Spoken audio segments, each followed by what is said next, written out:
Guys, welcome to my channel. I am an educator on Unacademy और वहाँ पे आप जाके मुझे फॉलो कर सकते हैं। वहाँ पे मैं फ्री कोर्सेज डालती हूँ related to NTA NET commerce. तो वहाँ पे मेरे फ्री कोर्सेज रहते हैं। नीचे लिंक आपको डिस्क्रिप्शन में मिल जाएगा। वहाँ पे जाके आप मेरे कोर्सेज को रेट रिव्यू कर सकते हैं और मुझे फॉलो भी कर सकते हैं। मेक श्योर कर लें कि आप मेरे चैनल को जरूर सब्सक्राइब कर लें और जो बेल बटन है उसे जरूर हिट करें ताकि जब भी मैं कोई न्यू वीडियो डालूं आपको नोटिफिकेशन जरूर से मिल जाए। तो चलिए शुरू करते हैं आज की वीडियो से। तो आज का जो वीडियो है वो है कि जो भी हमारा अभी सिलेबस में चेंजेस हुए हैं, जो भी अपडेशन हुए हैं हमारे कॉमर्स में, उसके बारे में हम लोग इस वीडियो में डिस्कस करेंगे। तो हमें पता ही है कि जब भी कोई चेंज होता है तो हम लोग हड़बड़ा जाते हैं कि ऑब्वियसली जब हमारे सिलेबस में चेंज होता है बेसिकली तो कभी भी कोई भी चेंज होता है तो उसके पॉजिटिव इफेक्ट्स भी होते हैं और नेगेटिव इफेक्ट्स भी होते हैं। तो क्या कुछ चेंजेस एनटीए ने किए हैं, क्या आपको फायदे होंगे, क्या नुकसान होंगे, यही हम लोग इस वीडियो में आगे एनालाइज करेंगे। तो मेक श्योर करें कि आप इस वीडियो को एंड तक देखिए। ओके, तो अब हम लोग चेंजेस को एनालाइज करेंगे। तो सबसे पहले आपको ये पता होना चाहिए कि चेंज होने से पहले चीजें क्या थी और चेंज होने के बाद चीजें क्या हो गई हैं।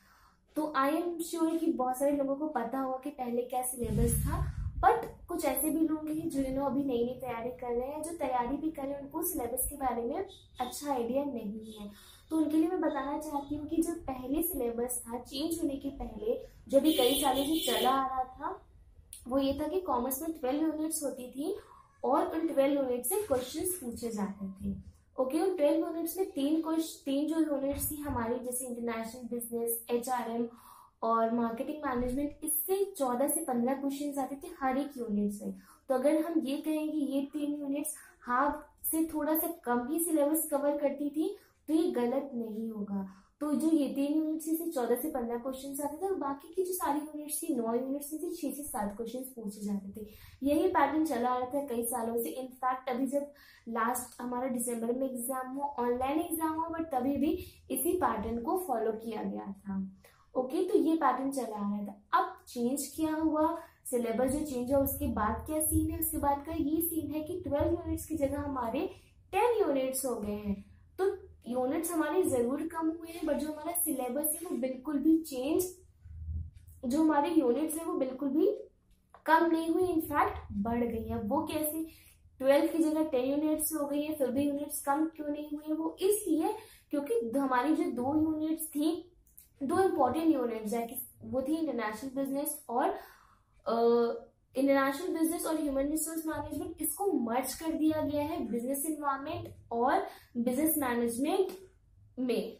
ओके, तो इंटरनेशनल बिजनेस को बिजनेस इन्वायरमेंट में मिक्सअप कर दिया गया है और एचआरएम को मर्ज कर दिया गया है मैनेजमेंट के साथ। इसलिए जो ये हमारी जो 12 यूनिट्स थी ये मर्ज हो गई है। और जो 2 नई यूनिट्स एड ऑन हुई है वो है ऑडिटिंग, जिसको अकाउंट्स में ऐड किया गया है, और लीगल एस्पेक्ट्स ऑफ बिजनेस। ये हमारी पूरी एक अलग स्टैंड आउट यूनिट है। तो जो लीगल एस्पेक्ट्स ऑफ बिजनेस है इसमें पूरा आपसे लॉ पूछा जाएगा। ओके, तो क्या चेंजेस अभी तक हम लोग ने देखी, जो 12 यूनिट्स थी उनको 10 यूनिट्स कर दिया गया है। इंपॉर्टेंट यूनिट्स को उनसे रिलेटेड यूनिट्स के साथ मर्ज कर दिया गया है। और पहले हम लोग क्या पैटर्न देखते थे कि 3 यूनिट से सबसे ज्यादा क्वेश्चंस पूछे जाते थे और ये 3 यूनिट्स हमें जेआरएफ को स्कोर करने में बहुत ज्यादा मदद करती थी। बट अब क्या हो गया, इन्हीं 3 में से 2 इंपॉर्टेंट यूनिट्स को मर्ज कर दिया गया है। तो अब हम लोग कोई भी कि स्पेशल ट्रीटमेंट किसी भी यूनिट को नहीं दे सकते, जहां तक कि मेरा एक्सपीरियंस है। क्योंकि एनटीए ने पेपर 1 में भी मेंशन कर दिया गया कि 10 यूनिट में से हर एक यूनिट से 5 क्वेश्चंस पूछे जाएंगे। तो यहाँ पे पेपर 2 में आपकी 10 यूनिट्स हैं।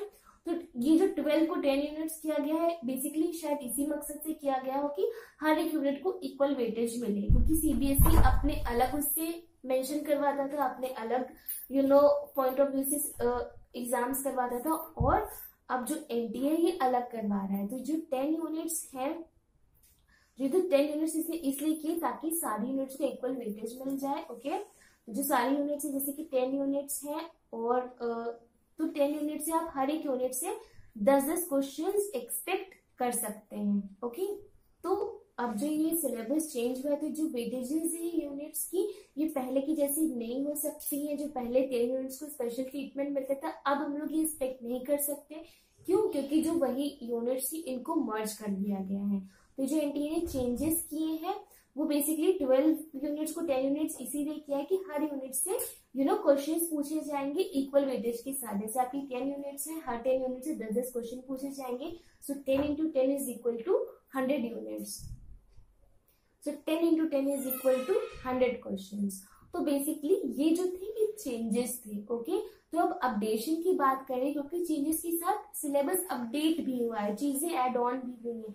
पहले क्या था कि जो सीबीएसई ने जो सिलेबस दिया था जिससे हम लोग अभी तक पढ़ते आ रहे थे, उसमें जो टॉपिक्स थे उसमें एक्सप्लिसिटली मेंशन, मतलब मोटा मोटा बता दिया था कि हाँ इस यूनिट से इस सारी हेडिंग से क्वेश्चन पूछे जा सकते थे। बट तभी हम लोग ये नोटिस करते थे कि क्या होता था कि कहीं और से भी, बाहर से भी क्वेश्चंस आ रहे हैं, जो हेडिंग्स मेंशन नहीं है उनसे भी क्वेश्चंस पूछे जा रहे हैं। तो थोड़ा सा कंफ्यूजन क्रिएट कर देता था स्टूडेंट्स में। अब क्या हुआ? अब ये हुआ कि जो अपडेट हुआ सिलेबस उसमें हर चीज एनटी ने माइन्यूटली मेंशन कर दी है। तो अब आप ये एक्सपेक्ट कर सकते हैं कि जितनी भी हेडिंग्स हर यूनिट के अंदर दी है सिर्फ उसी से क्वेश्चंस पूछे जाएंगे, आपको सिर्फ उसी से पढ़ना, कुछ भी हिडन नहीं है, क्योंकि बहुत ही ज्यादा डिटेल में सिलेबस आया है। मैं यहाँ पे पीडीएफ इसलिए नहीं डिस्कस कर रही हूँ कि पीडीएफ आप नीचे में लिंक दे दूंगी, वहां से आप डाउनलोड कर सकते हैं पीडीएफ को। बट मैं यहाँ पे आपको पीडीएफ नहीं डिस्कस करी, वो आप लोग खुद ही एनालाइज कर सकते हैं। बट उस पीडीएफ की एनालिसिस आपको बता रही हूँ कि उस पीडीएफ उस सिलेबस को पढ़ने के बाद आपको क्या स्ट्रैटेजी अपनानी। ओके, तो अपडेट हुए सिलेबस, बहुत सारे जो नए यूनिट जुड़े हैं, उसको अगर मैं डिस्कस करूंगी तो बहुत लंबा और बोरिंग वीडियो हो जाएगा, वो आप खुद ही एनालाइज कर सकते हैं। बस जो चीजें एड ऑन हुई है वो सिलेबस के अकॉर्डिंग एड ऑन हुई है। ओके, तो बस 2 यूनिट्स अलग एड ऑन हुई है, दैट इज ऑडिटिंग और लीगल एस्पेक्ट्स ऑफ बिजनेस। बाकी सिलेबस कम नहीं हुआ और बढ़ ही गया है। तो ये आपकी और नॉलेज को और ज्यादा डीपली टेस्ट करने के लिए ये सिलेबस बनाया गया, ताकि जितना भी लॉ या ऑडिटिंग है वो भी आपको थॉरो नॉलेज होनी चाहिए। और मेरे ख्याल से यही ड्यूटी है नेट एग्जाम की, क्योंकि जब हम लोग कोई भी सब्जेक्ट होता है हम लोग इस एग्जाम के लिए प्रिपेयर कर लेते हैं, तो हमें जो भी हमने इनफैक्ट ग्रेजुएशन और पोस्ट ग्रेजुएशन में भी नहीं पढ़ा होता है वो अपनी नेट प्रिपरेशन के दौरान पढ़ते हैं, और उससे हमें बहुत ज्यादा मजबूती मिलती है अपने सब्जेक्ट, अपनी खुद की पर्सनल नॉलेज को एक्सपैंड करने की, खुद की ग्रोथ करने की। जो सिलेबस हुआ है इससे आपको और ज्यादा नॉलेज होगी। बेसिकली इसीलिए एनटीए ने सिलेबस चेंज किया है। ओके, सो अब आते हैं कि आपको क्या स्ट्रैटेजी अपनानी चाहिए। स्ट्रैटेजी अपनाने के लिए मैं पहले भी बोलती थी, जब 12 यूनिट्स थी तो मैं बोलती थी कि आपको सब यूनिट्स नहीं पढ़नी है। यस, आपने सही सुना, सब यूनिट्स कभी भी नहीं पढ़नी होती, वो एक स्मार्ट वे नहीं होता है पढ़ने के लिए।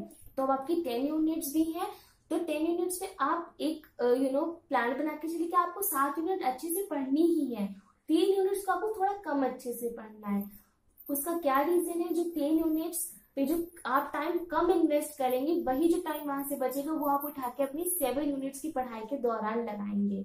ओके, तो ये जो स्मार्ट स्ट्रैटेजी होती है पढ़ने की, कि आपको सिलेक्टिव तरीका अपनाना पड़ता है यूनिट्स को पढ़ने का। तो जो आपकी सबसे इंटरेस्टिंग यूनिट्स हो, जिसमें आपको सबसे ज्यादा इंटरेस्ट आता हो, वो 7 यूनिट्स आप बहुत अच्छे से पढ़िए, और बाकी 3 यूनिट्स कम अच्छे से पढ़िए, और उससे बचा हुआ टाइम अपनी वापस 7 यूनिट्स में लगाइए। आपको बहुत ही ज्यादा अच्छा रिजल्ट मिलेगा। ये आपको एक गारंटी तरीका है मेरा खुद का और यही मैंने अपने स्टूडेंट्स को भी सिखाया, जिन्होंने मुझसे मेरे से पढ़ते हैं, जो मेरे नोट्स के थ्रू पढ़ते हैं, वो मैंने उनको भी स्ट्रेटेजी अपनाई, और उन्होंने इस बार बहुत ही अच्छे से पेपर एग्जाम क्लियर किया है। तो ये बहुत ही ट्राइड और टेस्टेड स्ट्रैटेजी है, आप बिल्कुल ही अपनाएंगे तो आपको बहुत ही ज्यादा फ्रूटफुल रिजल्ट्स मिलेंगे।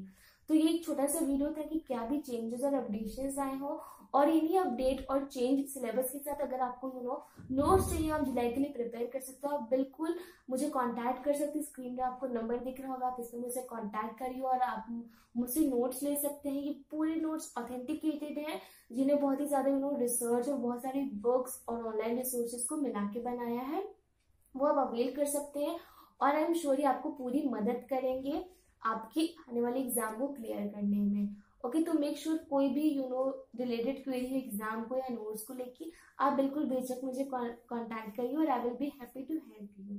Okay, thank you so much, bye bye.